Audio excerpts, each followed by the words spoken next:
Então, Fala de vocês. eu vou abrir aqui a nossa mesa, né? Primeiro agradecendo o convite de estar aqui nesse momento, falando um pouco de um instrumento que é tão caro para nós, assim, em função de todo o envolvimento que tivemos na construção dele e o quanto que ele tem feito sucesso aí no mercado, né?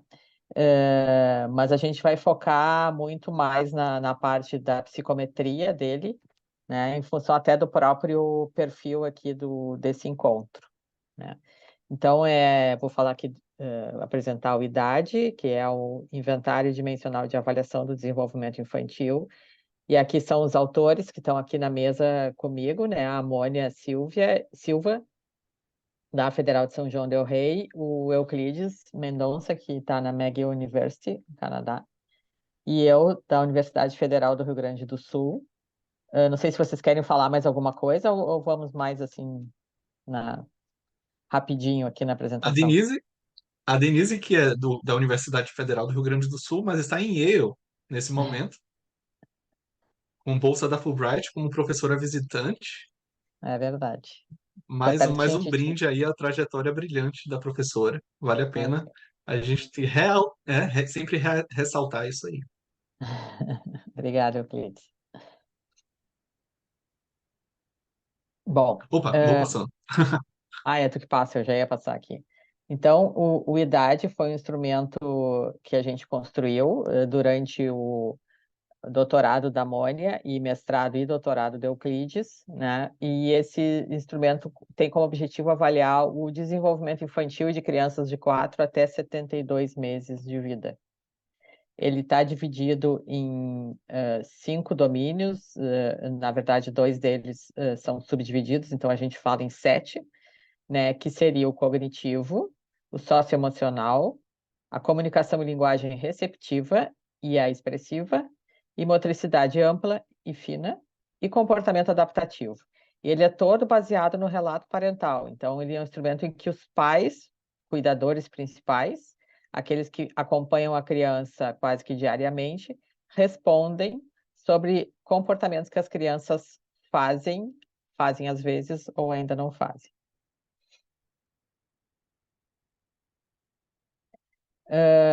Como características principais, o que que a gente pode falar do idade, tá? Ele é, então, uma medida de habilidades relevantes da primeira infância, em múltiplos aspectos, da vida dessa criança, né? Quando a gente fala em todas essas dimensões, a gente está dizendo de todos esses aspectos, esses múltiplos aspectos do desenvolvimento dessa criança, né? E ele tem uma peculiaridade que permite o acompanhamento longitudinal dessa criança, e aí vocês vão ver mais adiante de que forma isso se dá, né? Ele também permite o monitoramento da efetividade ou eficácia de intervenções, por ele ter essa característica de acompanhamento longitudinal, né, em que a criança pode ser comparada com ela mesma em diferentes momentos do desenvolvimento dela. Ele permite, então, esse monitoramento quando se faz alguma intervenção promotor do desenvolvimento da criança, né, sendo a criança com atraso, com algum atraso ou não, né, e a gente consegue, então, reavaliar essa criança tempos depois. Ele é direcionado para profissionais das áreas de saúde e educação que atuam na infância. Então, ele não é específico para psicólogos, ele não foi encaminhado para o SATEPS, justamente por isso, assim, porque ele tem essa possibilidade de ser utilizado por profissionais de várias áreas, né, e que o que a gente sempre diz é que precisam ter conhecimento, né, sobre desenvolvimento infantil para poder utilizar o IDAD, no sentido assim de tirar o melhor que o IDAD tem, né? E ele tem sido muito utilizado, então, também, não só por psicólogos, como fonoaudiólogos, terapeutas ocupacionais e até pediatras têm utilizado o IDAD. Próximo. Bom, então as etapas de construção de idade foram seguidas assim conforme as orientações, as melhores orientações que a gente tem aí na literatura sobre desenvolvimento de instrumentos, né? Até porque lembrando assim, eu sou coordenadora do grupo GIAPAP, que é o grupo de estudo, aplicação, pesquisa em avaliação psicológica, e o nosso foco principal, assim, nosso expertise lá é essa questão de psicometria, de construção de instrumentos, adaptação de instrumentos. Então, a gente procurou seguir realmente as melhores indicações, assim, de como é que se deve construir um instrumento. Então, nós iniciamos lá para uma etapa de fundamentação teórica, né, onde foi feita uma revisão sistemática de vários instrumentos de avaliação do desenvolvimento infantil internacionais, né, basicamente, que é o que mais tem. Essa revisão sistemática já está publicada e, inclusive, ela tem sido citada por outros autores, assim, mais recentemente tem aparecido bastante isso, porque realmente a gente, nessa revisão sistemática, faz uma avaliação dos outros instrumentos de avaliação de desenvolvimento infantil que existem. E a gente aproveitou essa revisão, então, também para pensar o nosso instrumento e pensar as dimensões, que é sempre por onde se começa, né? Uma construção de um instrumento, pensar nas dimensões que iam compor o IDAD. Aí nós, a partir disso, montamos e traduzimos diversos itens, né, desses instrumentos aí que eu estou comentando, né, montamos alguns itens, construímos alguns itens e acabamos com uma versão preliminar que foi, então, composta por 556 itens, né? No final dessa versão preliminar. Inicialmente, assim, só para vocês terem uma ideia, quando a gente fez a tradução de todos esses itens, a gente tinha mais de 2.000 itens. Aí depois foi limpando, foi vendo os que eram repetidos, e aí vários deles foram encaminhados para juízes, né, que tiveram uma participação essencial aí nesse trabalho todo, muitos juízes, a gente contou com muitos juízes profissionais e pesquisadores, né, de desenvolvimento infantil nas diversas dimensões, e acabamos, então, com essa versão inicial de 556 itens, que foi para uma análise qualitativa e quantitativa desses juízes, né? E, como eu disse, eles nos ajudaram um monte, porque nosso grupo realmente foca na psicometria, né? Mas, assim, com tudo isso, a gente aprendeu um monte sobre desenvolvimento infantil também, que é um assunto, é uma temática muito querida por nós, assim. Eu, desde o início da minha carreira, sempre gostei dessa área. Depois, então, a gente trabalhou num processo de análise semântica desses itens, adequando eles linguisticamente, fazendo a adequação cultural, adequando também para baixa escolaridade. Contamos com grupos focais de mães de baixa escolaridade, para que a gente pudesse, então, ter essa caracterização do IDAD como instrumento brasileiro feito para mães e pais brasileiros, né? Que pudessem entender, então, as nossas perguntas, né? Daí nós fomos por uma etapa de estudo piloto, onde se avaliou essa versão preliminar, avaliamos as alternativas de respostas, porque lembre que até isso a gente precisa pensar quando a gente está construindo o instrumento, não é só no item, mas assim, como é que vai ser respondido isso, e isso também as mães nos ajudaram, né? E acabamos com uma versão preliminar de 525 itens. E aí, na última etapa, né, que é a etapa 6, a gente fez essa análise empírica dos itens. E aí, sim, aí foi uma coleta enorme, enorme. No final, assim, para a gente poder trabalhar com os itens, fizemos estudos de análise RASH, que isso o Euclides vai falar um pouquinho mais adiante. Trabalhamos com correlações. A nossa amostra final, assim, ficou com 2.190 mães, mas mais do que isso, foram mais mães que responderam, né? Algumas, claro, tiveram que ser cortadas ali quando a gente estava fazendo as análises, mas foi um trabalho hercúleo, assim, de coleta de dados presencial e também no modo online. Próximo. Então, ficamos com essas versões do IDAD, né? Que são compostas de um formato lápis e papel, né? Até porque a nossa coleta foi tanto lápis e papel quanto online. Então, conseguimos ter a possibilidade já de, no lançamento, ter evidências de validade para as duas formas de coleta. Então, hoje em dia, a gente tem essa coleta na forma lápis e papel, que é essa à esquerda que vocês estão vendo, que são 2 cadernos divididos. A gente fez questão de dividir para facilitar os pais, mães responderem, né? E também para os próprios profissionais não precisar adquirir o caderno inteiro quando de repente só trabalham com crianças mais velhas ou ao contrário, só com crianças menores, né? E o formato online que está colocado na VOL, né? Que o teste é da Vetor, né? E ele tem toda uma forma lá de entrada, né? Não vou detalhar isso, porque, como eu disse, o foco do nossa apresentação aqui é muito mais essa questão mais psicométrica, né? Aqui, só para vocês terem uma ideia, na Vetor Online, o IDAD é todo coloridinho, assim, é para facilitar e ser mais, vamos dizer, user-friendly lá com as mães e pais que estão respondendo, né? Então, eles só têm que marcar ali, sim, às vezes ainda não, a partir dos itens, né?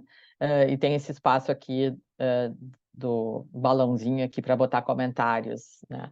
Mas os itens, assim, são mais ou menos desse jeito, são simples, ó, aperta um brinquedo de borracha para fazer barulho. Sim, às vezes ainda não. Ele é bem fácil de responder. Acho que é isso. Então, agora eu passo para o... Acho que é para o Euclides, o que a gente tinha combinado? Isso, Euclides. Isso. Então, assim, a intenção agora dessa sessão, dessa parte da mesa, é comentar um pouquinho como a parte mais psicométrica, em termos de análise de dados, nos ajudou no processo de validação do IDAD. A gente tem nós tivemos, na verdade, várias questões para resolver quando a gente está pensando num construto tão amplo, um construto tão complexo como desenvolvimento infantil.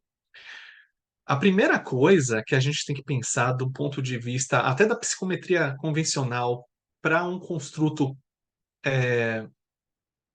que varia tanto como o desenvolvimento infantil é que o construto muda muito de acordo com o estágio do desenvolvimento. O que que eu quero dizer? É que cognição para um bebê é muito diferente da cognição de um pré-escolar, né? De uma criança que está ingressando, por exemplo, na escola também.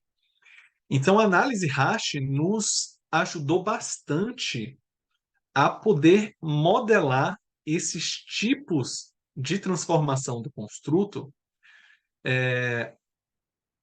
através de uma técnica que a gente chama do escalonamento comportamental. Perdão, escalonamento vertical.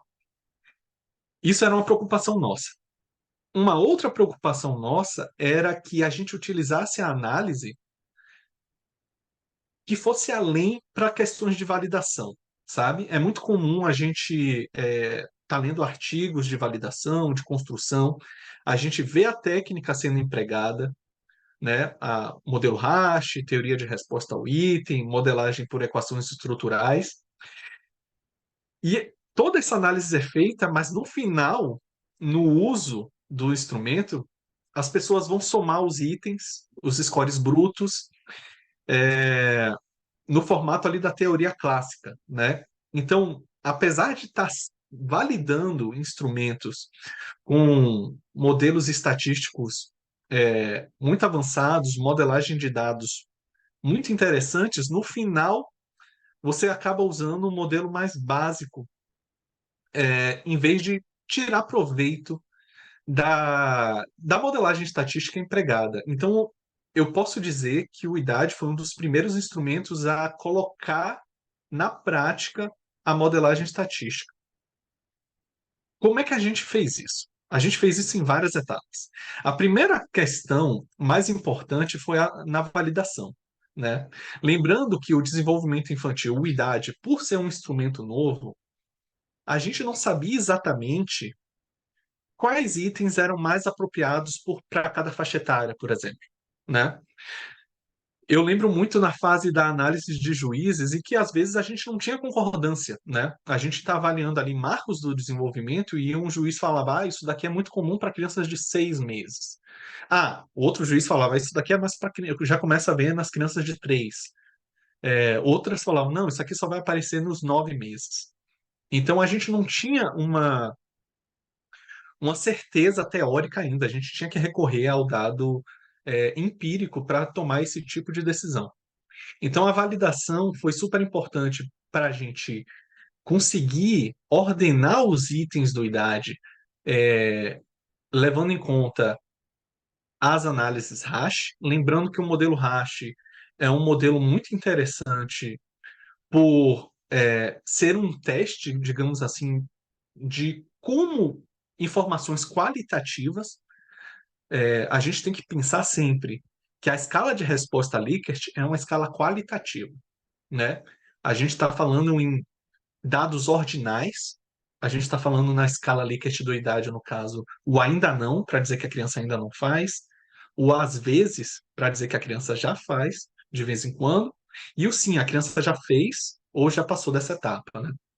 Então, esses dados são qualitativos em natureza, e o modelo hash nos permite fazer uma inferência quantitativa disso. Isso é um teste de medida, né? Essa informação qualitativa ordinal, ela pode ser transformada numa medida de nível intervalar.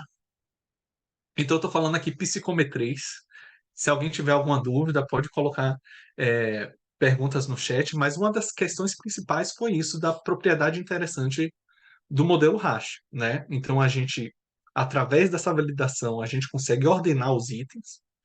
Uma característica muito importante dos modelos de TRI e também do modelo hash é a gente lembrar que quando você parametriza os itens, ele não depende mais do conjunto de itens que você tem. Isso permite que a gente consiga ter diferentes versões do questionário. Lembrando, né, a gente tem uma faixa etária muito longa na idade. Não faz sentido eu fazer perguntas para mães e pais sobre marcos do desenvolvimento de 4 meses de idade para uma criança que está sendo avaliada ali aos 60 meses de idade, uma criança que já está com seus 5 anos, por exemplo. Então, a gente tinha, na verdade, blocos de itens no idade inicial. Eram 6 blocos, porque, na verdade, 7 blocos, porque a gente não sabia exatamente como é que esses itens iam ser como é que eles iam se comportar. E o interessante é que a gente consegue, então, linkar, na verdade, cada um desses blocos para a gente criar uma medida que a gente chama aqui do Person Measures, ou Score Hash, e aqui no IDAD, especificamente, a gente chama de scores desenvolvimentais, né? A gente consegue colocar essas diferentes versões, por exemplo, da escala do domínio cognitivo, a gente consegue colocar ela num contínuo. Esse contínuo é através da análise hash, né? Quando a gente coloca essas medidas, esses diferentes questionários numa mesma métrica, a gente está falando o que eu estou chamando aqui de escalonamento vertical, né? Isso é uma técnica muito comum, por exemplo, em testes educacionais do PISA, em que os testes internacionais de educação, no contexto educacional, querem investigar crescimento, trajetória, né? E se a gente está falando de desenvolvimento infantil, a gente tem muito interesse em ver trajetória, né? Então, isso foi possibilitado através da análise hash. Isso também permitiu a gente estabelecer as faixas etárias do instrumento. Lembrando lá que a gente não tinha a informação exata de quantas faixas etárias um instrumento teria, como é que ele seria dividido em termos de itens, né? Do item 1 ao item 20 é para a faixa etária dos 4 meses, do item 10 ao 30 é para a faixa dos 6 meses aos 9 meses. A gente não tinha essa informação, então a gente aplicou bastantes itens inicialmente para faixas etárias maiores para a gente poder definir o, quais itens eram mais informativos para cada faixa etária, né? Lembrando que quem trabalha com modelagem estatística, psicometria, TRI, essa questão da informação do item é muito importante.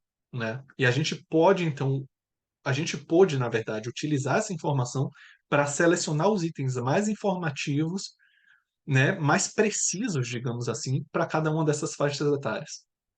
Isso é uma coisa, né? E aí a gente também queria usar esses scores, né? O que que a gente fez? A gente utilizou essa medida aí do score hash, que a gente está chamando, que no IDAD chama score desenvolvimental. A gente pôde padronizar eles, né? Porque é sempre interessante a gente ter uma medida de comparação do desempenho da criança avaliada com seus pares, né? O score padronizado vai dizer exatamente se a criança está acima ou está abaixo da média em relação ao seu grupo normativo. A gente conseguiu também fazer uma coisa que é o escalonamento comportamental, é um tipo de interpretação baseado nas informações dos itens, né? Aí eu vou falar um pouquinho mais especificamente. Como essa mesa é uma mesa de um congresso que está falando bastante de psicometria, eu tenho que reconhecer que o artigo do Ricardo Prime, lá de 2003, falando sobre escalonamento comportamental de escalas por meio da TRI, foi fundamental aqui. Ele nos ajudou bastante a pensar nisso. E como é uma mesa, eu já acho que esse artigo tem que ser atualizado. Deixo aí o convite para pessoas que queiram pensar sobre isso, porque as possibilidades de interpretação vão muito além do que a gente vê aí em scores padronizados. Então, o escalonamento comportamental é muito interessante e o pessoal da psicologia não usa tanto. Ousaria dizer que o pessoal da área educacional está na frente, né? A gente está tentando fazer com idade uma inicial tentativa de fazer essa interpretação por meio do escalonamento comportamental. E a gente conseguiu também, através da análise hash, fazer as curvas percentílicas de desenvolvimento, né, que possibilitou fazer esse rastreamento e esse monitoramento do desenvolvimento de forma longitudinal também, né? E por último, a gente ainda conseguiu fazer uma seleção de itens para compor o idade breve. E a gente vai falar um pouquinho disso especificamente no final dessa mesa. Então, assim, como a Denise falou, a gente fez um estudo empírico para testar a qualidade desses itens numa grande amostra de diferentes regiões do Brasil. Os estudos psicométricos, né, mostraram que o IDAD possui propriedades psicométricas amplamente satisfatórias. A gente está falando de propriedades psicométricas baseadas no modelo hash. Também evidências de validade que dão respaldo científico, né, em termos a relações com outras variáveis que a gente espera que o desenvolvimento infantil seja impactado. Então, a gente vê tamanhos de efeito muito grande para variáveis como a idade cronológica, sensibilidade para rastreio de TEIA, grupo clínico, não clínico, as comparações que a gente fez possibilitou a gente observar tamanhos de efeito bem altos também. E, em geral, todos esses estudos estão publicados ou no manual ou em formato de artigo, revisado por pares, e está tudo documentado. Eu acho que serve até de manual também para outros instrumentos que estão sendo realizados. Vale a pena dar uma olhada em todo esse processo e todo esse tempo que a gente levou pensando sobre isso. Vale a pena falar também que é um trabalho de 6 anos, mais ou menos aí 6 anos para sair tudo isso. E a gente continua fazendo análise também, tá?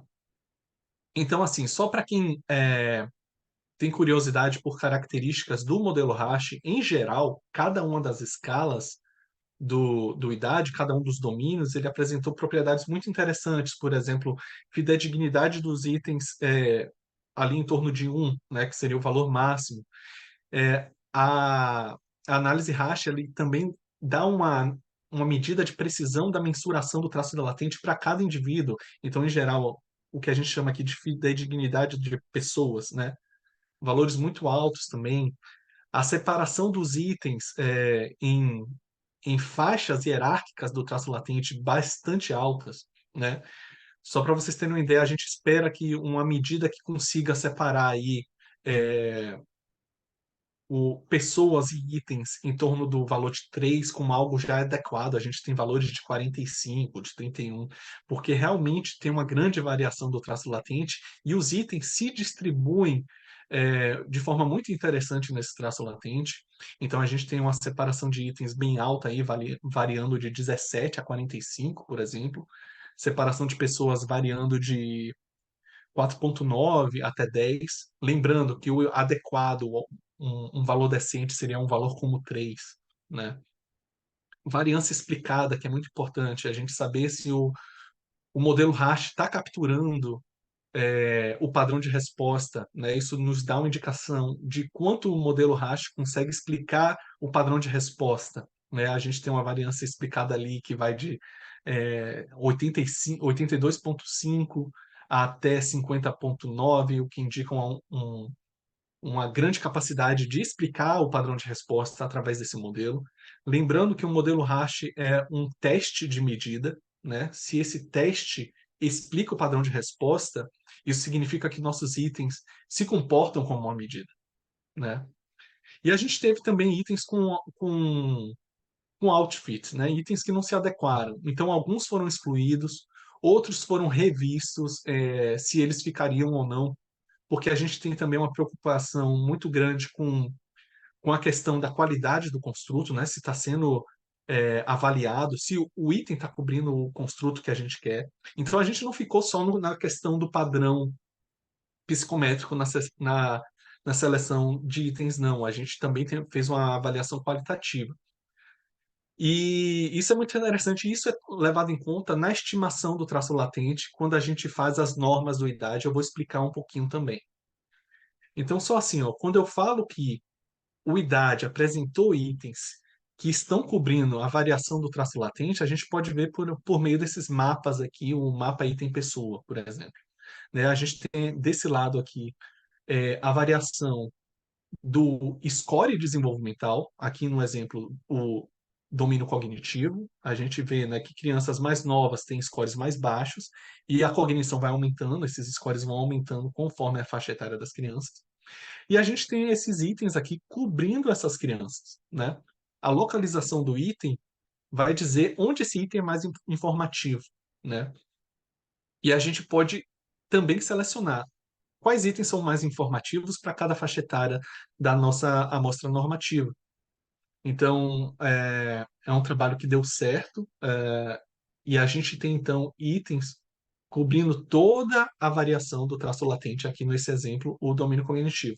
Claro que não todas tem escalas que não funcionou de forma tão uniformes, né? A gente tem, por exemplo, aqui o domínio comunicação e linguagem. A gente tem crianças que já alcançaram uma série de marcos e que a gente deveria ter itens mais que avaliam mais a qualidade até da comunicação em linguagem expressiva e não só marcos do desenvolvimento, eu diria. Então, isso também permite a gente fazer esse tipo de inferência, onde é que a escala funciona melhor ou não, né? Mas o que é importante, lembrando, até para identificar atrasos, a gente tem itens que estão avaliando ali níveis mais baixos do desenvolvimento, o que é esperado no atraso. Então, assim, gente, quando eu falo de que o IDAD permitiu a gente utilizar diferentes questionários e colocar eles todos numa mesma métrica, é exatamente essa figura aqui, né? O IDAD tem 17 faixas etárias, vocês podem ver aqui, e cada uma dessas faixas etárias tem um conjunto de itens, né? Por exemplo, e eles são ordenados em ordem de complexidade do desenvolvimento. Então, aqui, por exemplo, os itens do domínio cognitivo, eles vão aumentando em complexidade de acordo com as faixas etárias. E a gente conseguiu definir isso de forma empírica através das análises, né? Então, isso facilita o quê? Isso facilita a aplicação, porque a gente não precisa aplicar a escala inteira do domínio cognitivo para avaliar uma criança de 4 meses, né? A gente não precisa, para uma criança que está ali, tem 2 anos de idade, a gente não precisa explicar ou aplicar, na verdade, itens de bebês muito novinhos ou crianças mais velhas. Então, a gente consegue realmente focalizar ali qual a informação mais relevante para ser coletada no momento da avaliação. E aí a gente consegue fazer aqui, cada pontinho que vocês estão vendo aqui são pontinhos da avaliação, tá? Da amostra normativa e de validação do idade, né? E aí a gente consegue ver que a gente consegue linkar as diferentes faixas etárias e que esse score ele também não é linearmente relacionado com a idade cronológica, o que faz muito sentido. A gente sempre fala em estágios do desenvolvimento, por exemplo, ou diferentes velocidades de maturação da habilidade cognitiva, e a gente consegue ver, né, que os primeiros 2 anos as transformações são bem rápidas. A gente pode ver que essa curva ela é bem acentuada, depois ela fica de forma ali dos 2, 3 anos até 6 anos, 72 meses que a idade está cobrindo, ela se dá de forma mais contínua. Então a gente consegue também capturar isso por meio desse tipo de análise. E é interessante também uma forma uma evidência de validade, a gente vê se crianças do grupo clínico estão sendo identificadas, né? E a gente vê que elas, em geral, estão ali com desenvolvimento mais abaixo em relação à média, né? Então elas estão sendo identificadas também por meio da idade. Algum comentário por enquanto? A gente vai abrir para perguntas no final, né, Denise? É a ideia. Tá, eu posso seguir então. Então, como a gente falou, o IDAD ele é pontuado Agora tu numa escala pode Likert. deixar para a Mônica, Euclides. Perfeito. Se deixar, eu falo demais, né, Mônica? Aí um pouquinho, Euclides, para você tomar fôlego e voltar falando do idade breve, que a gente já está curioso para saber Perfeito. como que essa metodologia de análise foi diferente. E aí, então, pessoal, dado, né, a construção e todo esse processo de normas, então, ele é interpretado a partir desses scores, né, que o Euclides falou um pouco, né, começando de um score que é bruto, que vai dar uma estimativa da criança, né, ali do desenvolvimento, que depois vai ser convertido e interpretado. Então, para fazer esse score bruto, a gente, né, depois de aplicação ali de todos os itens, né, em cada uma das faixas ali que o Euclides descreveu, a gente atribui uma pontuação de 2 para uma habilidade que a criança já adquiriu, que a mãe ou o cuidador respondeu como sim. 1 ponto para uma habilidade emergente, que o cuidador responde às vezes faz, mas ainda está adquirindo aquela habilidade, e não atribui ponto ou pontuação 0 para ainda não. Então, para constituir o score bruto de cada dimensão, nós somamos, né, a quantidade de sim, de às vezes e de ainda não. E lembrando, né, que na aplicação online, que a Denise mostrou ali pela VOL, tudo isso é automático, né? A gente não tem que interromper, enfim. Nesse processo de construção, e aí é uma decisão psicométrica, né? Quando a criança não faz 8 habilidades seguidas, há uma chance ínfima, muito pequena, de que ela endosse, né? De que a família endosse um sim depois de 8 ainda não, então o sistema interrompe a aplicação. O que pode também ser feito quando a gente está fazendo aplicações lápis e papel, né? De interromper, com assistência, né? No caso, eu fazendo em formato de entrevista, a aplicação do idade, então eu posso interromper depois de 8 ainda não. Então, é importante não somar pontos de outras faixas etárias, mesmo que a criança já consiga fazer. Então, se ela tem uma habilidade acima do esperado, dentro dos itens da própria faixa etária, isso já vai poder ser possível de estabelecer. Então, a gente tem a classificação lá superior e muito superior, né, para dizer de um desenvolvimento muito acima, não precisa, e não é correto, né, tem muita gente que pergunta para a gente, criança com muito atraso, eu faço os itens de antes, ou criança muito desenvolvida, eu faço os itens de depois. Isso não pode, não entra, né, na avaliação ali quantitativa do instrumento, porque pode incorrer ao erro. Então, por isso que a gente não soma, né? itens de outras faixas etárias. E a partir da pontuação bruta, a gente vai consultar os scores padronizados, sendo que tem também os scores desenvolvimentais, né, que o Euclides falou bastante, que é a parte da metodologia de escalonamento comportamental, que vai permitir com que a gente faça o monitoramento longitudinal dessa criança, né, e os scores ZEI padronizado. O score desenvolvimental, ele vai além, né, de permitir essa comparação ao longo do tempo, ele vai permitir que a gente identifique os percentis ali. Então, uma criança com score desenvolvimental 80, qual o percentil que ela está, né? Tem muito profissional que trabalha com a questão do percentil, considerando, né, a etapa de desenvolvimento que ela está ali. Então, só para reforçar, o score bruto, então, é simplesmente a soma dos itens específicos da faixa etária. A partir dele, a gente não faz nenhuma interpretação, né? Ele constitui os itens de início e de pare para cada faixa etária de desenvolvimento.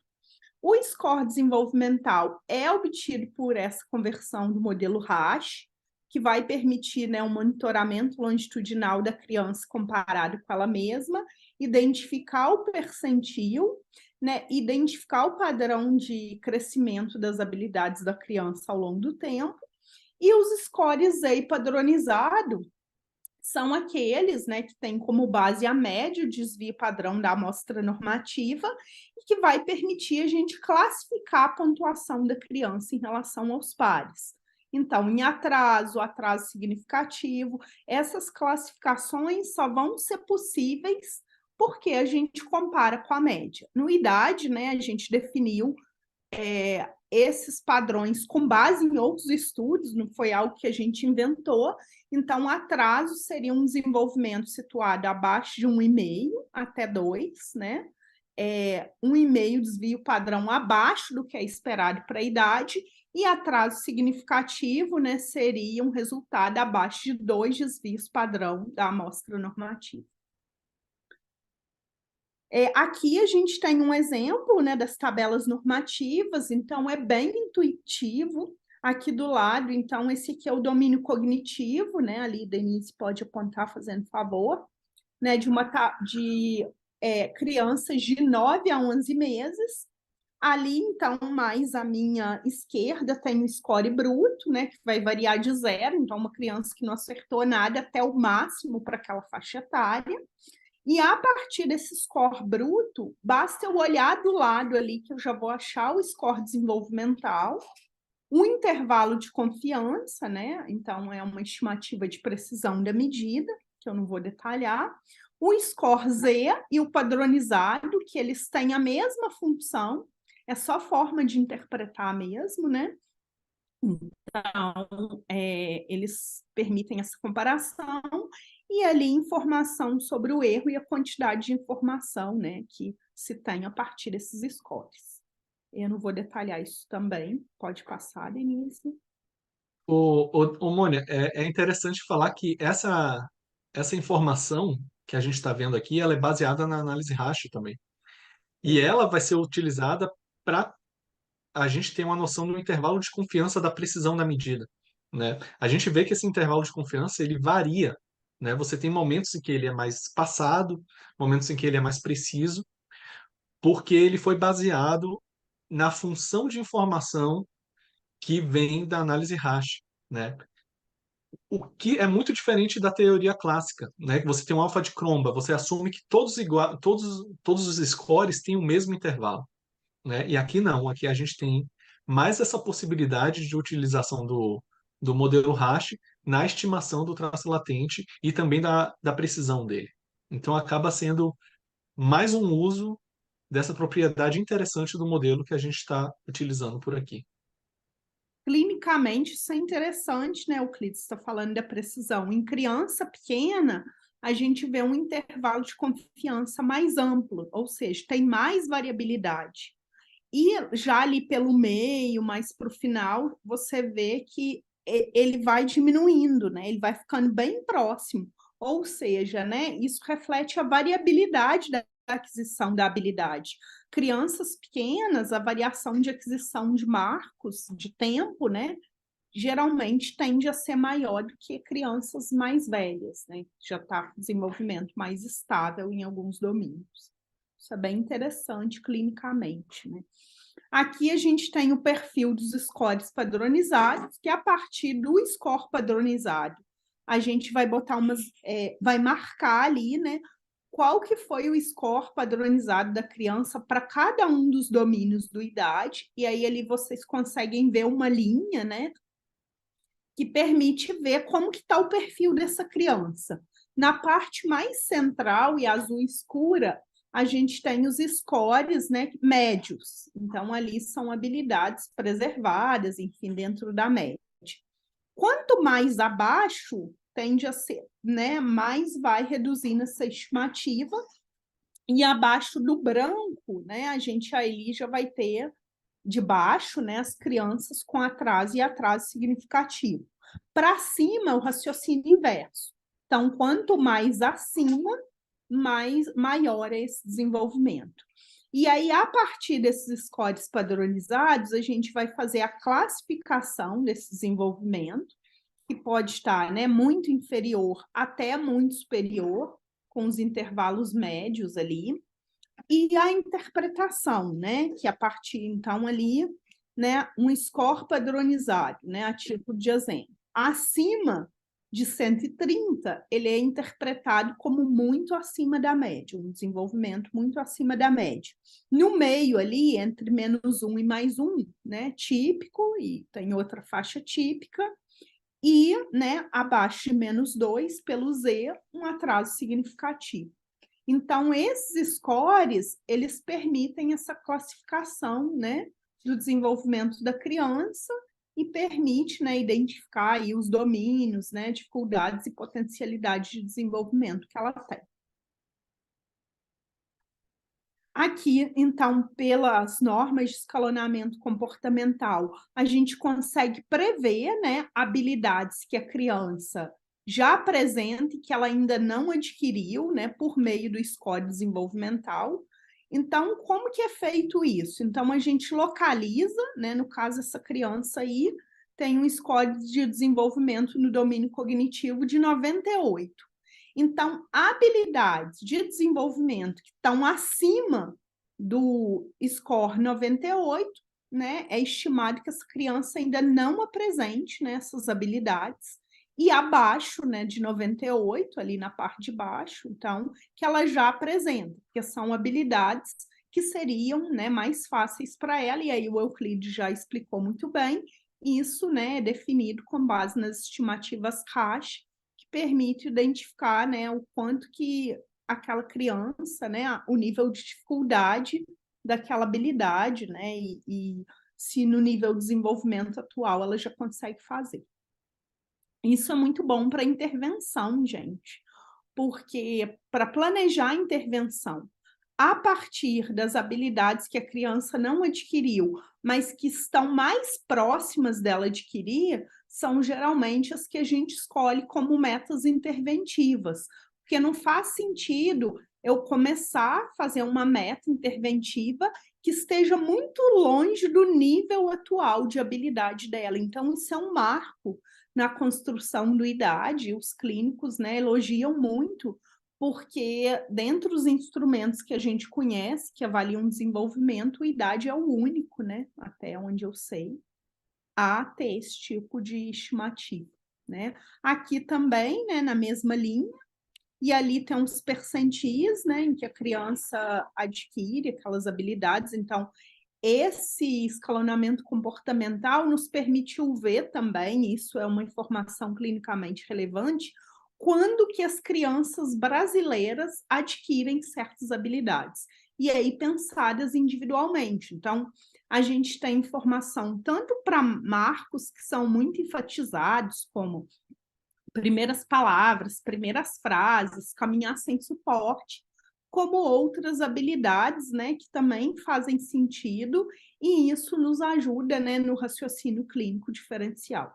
Estou falando muito de clínica porque eu atuo muito, né, e aí é a forma, eu acho muito importante isso de conciliar a psicometria e o entendimento do dado com a clínica, porque faz todo sentido.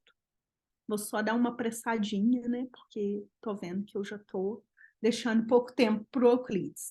Aqui, então, são as curvas que você simplesmente plota ali, coloca um pontinho no score desenvolvimental da criança ali, onde está, de acordo com a faixa etária dela no momento, que no caso dessa criança aí é de 9 a 11, e ali pela linha que esse pontinho bateu, a gente identifica o percentil ali do lado, né? Que no caso dessa criança está entre 50, né, e 75. Está entre a linha verde e a azul. Aqui, né, um perfil. Aqui é o monitoramento longitudinal. Então, nos casos de reavaliação, ali é uma criança que está melhorando as habilidades de desenvolvimento, então, um resultado positivo para a avaliação. 3 avaliações, né? Acho que isso que a Denise está mostrando. Então, uma avaliação e 2 reavaliações, e a tendência do desenvolvimento continua muito crescente. Dá vontade de falar mais coisa, né, gente? Mas, enfim, o IDAD, então, é o único instrumento multidimensional do desenvolvimento criado no Brasil. Isso é bem importante do ponto de vista de validade de conteúdo, né? Então, ele avalia uma ampla faixa etária, ele monitora esse, né, desenvolvimento longitudinal, nos ajuda a planejar a intervenção, nos ajuda a identificar precocemente atrasos no desenvolvimento e tem múltiplas possibilidades de interpretação, né, propiciadas por todo esse modelo, né, analítico que o Euclides bem descreveu aí, e tem possibilidades tanto de aplicação e correção manual, né, como online também, pela plataforma da Vetor. E aí, Euclides, se você quiser retomar sobre o idade breve. Obrigado, Mônica. Realmente é muita coisa para falar em uma mesa de 1 hora, mas uma coisa interessante também é que o IDAD original, ele é um instrumento de avaliação, né? A gente fala que ele é um instrumento de avaliação porque ele avalia de uma forma muito minuciosa, né, o desenvolvimento infantil em vários domínios, e aí a gente consegue realmente dizer se a criança está com o desenvolvimento acima do esperado, mediano ou abaixo. Mas a gente notou também a necessidade de instrumentos de triagem ou instrumentos de rastreio do desenvolvimento que são focados em identificar o risco do desenvolvimento, né? Quando a gente fala em risco, a gente está até focando, digamos assim, se a gente pensa numa distribuição normal da habilidade, a gente quer focar nesse lado aqui da distribuição das habilidades, né? As crianças que estão abaixo da média. Então, para isso, a gente desenvolveu o Idade Breve. Rapidinho, ele é um instrumento com foco no rastreio mesmo, né? Identificar crianças que estão com risco para o desenvolvimento. E a gente queria que ele fosse também uma medida vantajosa do ponto de vista de tempo, custo e efetividade, né? Então, assim, a gente validou ele também por meio da análise hash, e para a gente desenvolver ele, fez, é, a gente também se tirou proveito da análise hash. O que que a gente pensou? A gente precisa reduzir o número de itens para cada uma das subescalas dos domínios do idade. Então, a melhor coisa a se fazer é selecionar os 7 itens mais informativos através da análise hash. Por que 7 itens, esse número mágico? Porque é o número que reduz bastante o tempo de aplicação e que permite fazer uma avaliação ainda assim precisa do desenvolvimento.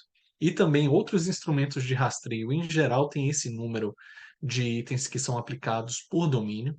Então, vocês podem ver aqui, de acordo com a avaliação, com a variação do traço latente, a gente pode ver quais são os itens mais informativos para cada pedacinho do traço latente. Lembrando lá que crianças que estão, sei lá, dos 4 meses, elas vão estar por aqui. Então, a gente pode focar nesses itens que estão aqui, que são os mais informativos para essa amostra.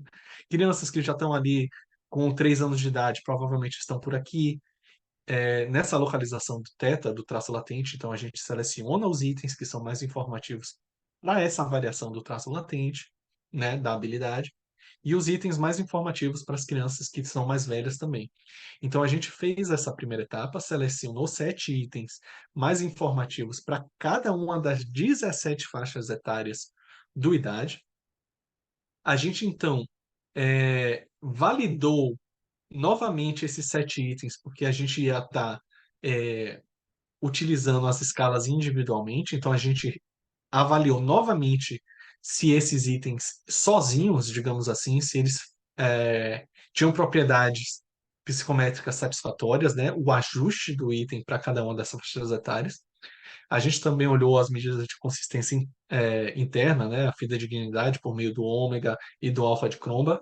O alfa de Cromba a gente usa aqui porque a gente está usando para idade breve a TCT, né? A gente só soma os itens e a gente faz a avaliação. Isso permite, se esses itens tivessem passado todos esses parâmetros de seleção, eles, eles compuseram, na verdade, o idade breve, né? E aí a gente faz uma interpretação através desses 7 itens, por meio da plataforma da VOL, em que a gente consegue classificar se a criança está com desenvolvimento típico, o limítrofe, ou se ela está com alerta para trás, né? Isso com base nos percentis das faixas etárias. Então aqui a gente tem as classificações, né? Que variam aí o, de, do percentil 31 até o percentil 100, a gente considera uma classificação do desenvolvimento típico. O limítrofe, que vai de 21 ao percentil 30, que ainda não é conclusivo para alerta para atraso, e aí a gente indica uma reavaliação depois de um tempo, no mínimo 3 meses ou 4 meses, para que essa criança seja reavaliada. Claro que a gente também indica que, se possível, o profissional que está avaliando faça indicações de intervenções promotoras do desenvolvimento, coisas que o clínico já tenha percebido que pode auxiliar a criança. E as crianças que são classificadas ali entre o percentil 0 ao percentil 20, elas são classificadas como alerta para atraso, e aí a gente indica uma avaliação pormenorizada através do idade mesmo, ou outro instrumento, né? Então aqui tem algumas comparações do idade breve, como é que é feita essa classificação. E aqui o perfil de classificação do desenvolvimento que é obtido através da plataforma, né? Então a gente consegue ver onde é que está essa criança em termos de percentis e a sua classificação também, né? Se é o alerta para atraso, o limítrofe ou o desenvolvimento típico. Então, assim, Denise, quer concluir esse dos potenciais do idade breve? Posso concluir? Então, vou falar bem rapidinho, né? Que já são quer dizer, que horas são agora? Sei eu, meio-dia no Brasil. O Idade Breve, ele foi um instrumento então, construído aqui no Brasil para rastreio, né, desse desenvolvimento infantil. Então, isso é importante, né, diferente do idadezão, como a gente chama o idade grande. Ele é mais rastreio, mas ele também tem essa possibilidade de monitoramento e encaminhamento para uma avaliação abrangente das crianças, né, quando a gente percebe ali riscos no desenvolvimento, isso é bom, então, porque ele é muito rápido e ele é bom para ser utilizado até em unidades básicas de saúde, né? Muito vantajoso em termos de custo e tempo de aplicação. E essa possibilidade de uso em larga escala, né? Com esses serviços de grande capacidade de atendimento, até podemos pensar em pré-escolas, se for interesse. E o fato dele ter aplicação e correção online. Então, ele ajuda muito, é rápido e fácil a correção, mas ele só tem online mesmo, né? Ele não tem lápis e papel. Eu acho que, assim, basicamente, a gente conseguiu dar conta aí do que a gente tinha pensado para essa mesa, né? E estamos disponíveis aí para perguntas, se vocês tiverem.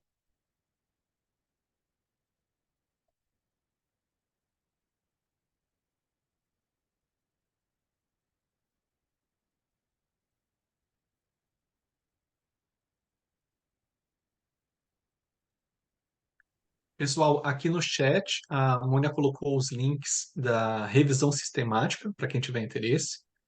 O link também para o artigo do desenvolvimento do IDAD, a parte de análise semântica, análise de juízes, da construção em si. Também um artigo que apresenta a parte de mais de metodologia, do domínio cognitivo, todo esse processo da análise RASH, como é que a gente pensou ela para possibilitar a operacionalização do IDAD. Eu acho que se não tivesse análise RASH, não existiria o IDAD, né? Não, todas essas possibilidades aí de interpretação, de validação, de normatização, tudo foi baseado nesse modelo. Assim, eu acho que a gente tirou proveito de todas essas propriedades do modelo para o uso e interpretação dos dados, né? Eu acho que foi o maior esforço da gente.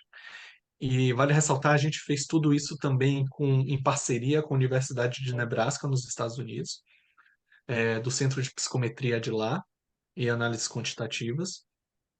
Então, foi muito bom fazer essa troca também, porque a gente trazia muita necessidade, o que a gente queria que o instrumento pudesse fazer, e, por outro lado, a gente tinha o rigor técnico, analítico, dando conta disso. Então, a gente ficou bem satisfeito assim, com o resultado, as possibilidades de uso, né? E se alguém tiver alguma dúvida, pode comentar aqui, a gente lê o comentário e responde também, né? Porque eu acho que a gente foi bem rápido, a gente fez aqui um tour de France, assim, de tentar falar um pouquinho de todo o trabalho de 6 anos que a gente teve, mas eu acho que dá para dar uma ideiazinha do que foi feito. O Douglas Dutra está Elogio aí. comentando aqui que nunca viu, né? A análise ser utilizada de forma tão completa. Isso vinha muito, Douglas, até do incômodo da gente, eu acho, né, Denise e Mônia, de não ficar só no polo analítico dos dados, né? Aquela coisa de ciência por ciência. A gente queria muito ver uma aplicação prática do, da análise, né? Do que a gente do que a gente fez. Então, isso vinha muito do incômodo nosso de ver a coisa acontecer e ser utilizada. Eu acho assim, vocês podem fazer perguntas por, por áudio ou por escrito, né? Também acho que, eu não sei quanto tempo ainda a gente tem aqui, né, Matheus, mas acho que não é muito. Não sei se o fato de a gente estar no horário do almoço aí talvez nos ajude a ficar mais um pouco. Mas acho que vocês também, se quiserem entrar em contato por e-mail, redes sociais, todos temos, fácil acesso. Mas eu acho que a gente poderia, eu vou botar aqui meu e-mail.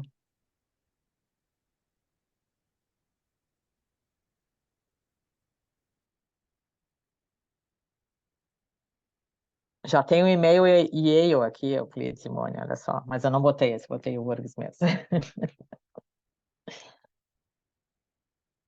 Invejei Denise, coloquei para mim também, né? Também. Acho que a gente não falou, né? Mas a gente continua trabalhando, fazendo várias pesquisas com idade, tanto aplicadas, né? E por influência, né? E a gente tem trabalhado atualmente na versão de avaliação direta pela criança, né? E aí o Euclides vai ter outro trabalho de nos ajudar, né? Pensar metodologias de análise, né, Euclides? E a gente espera poder, no futuro, né, disponibilizar mais uma versão aí complementar, pensando nessa importância, né, e nessa complexidade que é a avaliação infantil. E hoje, tanto, né, quanto que está batido isso, né? Acho que pelo próprio evento já reflete, né, várias coisas de desenvolvimento, isso é muito legal, né?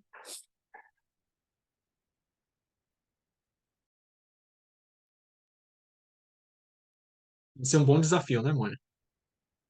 Quebrar a cabeça, implementar isso aí. Vai ser tudo, porque a gente vive inventando coisa, inventando desafios científicos. Então tá, gente, eu acho que Não tem pergunta? Como não deve ter perguntas, eu queria agradecer, então, em nome da comissão e do IBNEC que vocês toparam participar. Foi uma mesa muito boa.